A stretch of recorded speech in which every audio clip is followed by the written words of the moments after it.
We are joined now by Republican Senator John Thune of the great state of South Dakota, who is also the Senate Minority Whip. And Senator, we mentioned that private moment. I want to get into some of the topics of this address, but also the tone, because there were public moments of disagreement we're not used to seeing at a State of the Union. The president was called a liar a couple times. There were some outbursts about whether he was to blame for the fentanyl crisis. There were definite Rocky Horror Picture Show vibes at various moments here. And before we get into the content, I'm curious what you think the American people should take away from what they saw last night.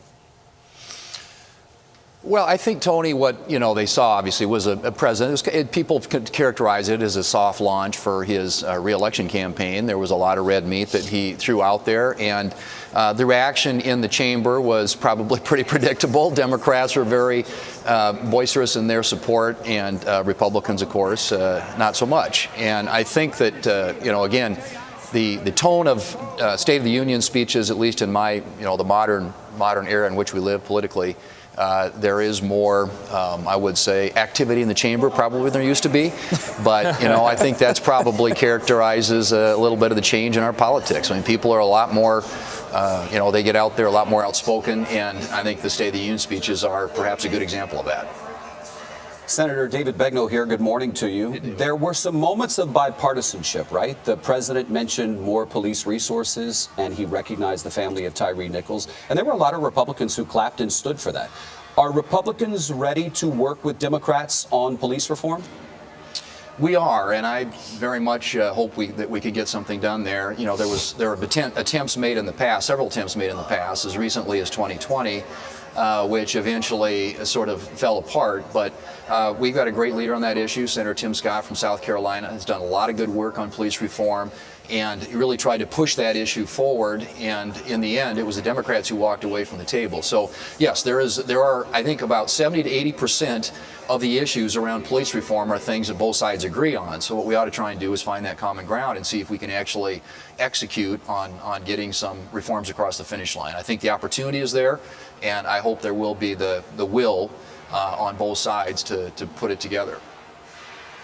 Senator, on this question of the debt ceiling, there was a moment, and this was one of those call and response moments, where the president criticized some Republicans for wanting to make cuts to Social Security, some changes there.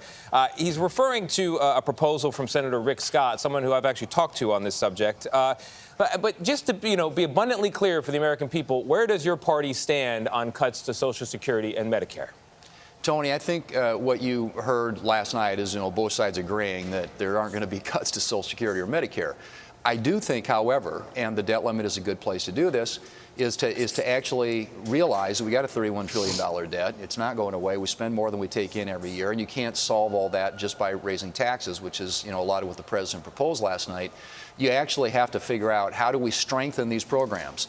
And that doesn't mean you have to cut things, but there are a lot of younger Americans today who understand that if something isn't done, Social Security isn't going to be around for them. I mean, if you're talking about huge cuts in this program not too far down the road when it goes bankrupt, if we don't do some things to make it stronger and make it viable, not just for current generations, but also for future generations of Americans. And there are things that are out there. There's a proposal out there right now which is bipartisan. Bill Cassidy, he's got half a dozen Republicans, half a dozen Democrats on Social Security reform. And it does it in a way that strengthens the program, avoids those steep cuts that would occur in the future. And I think it's that's the kind of thing we ought to be talking about, because both sides have to agree. We can't sustain this. You can't have $31 trillion in debt and climbing every year. And I think the president, if he wants to, this could be a real legacy issue. He could come to the table, and it's going to take presidential leadership to do something big and consequential like this. And I think Republicans would meet him there.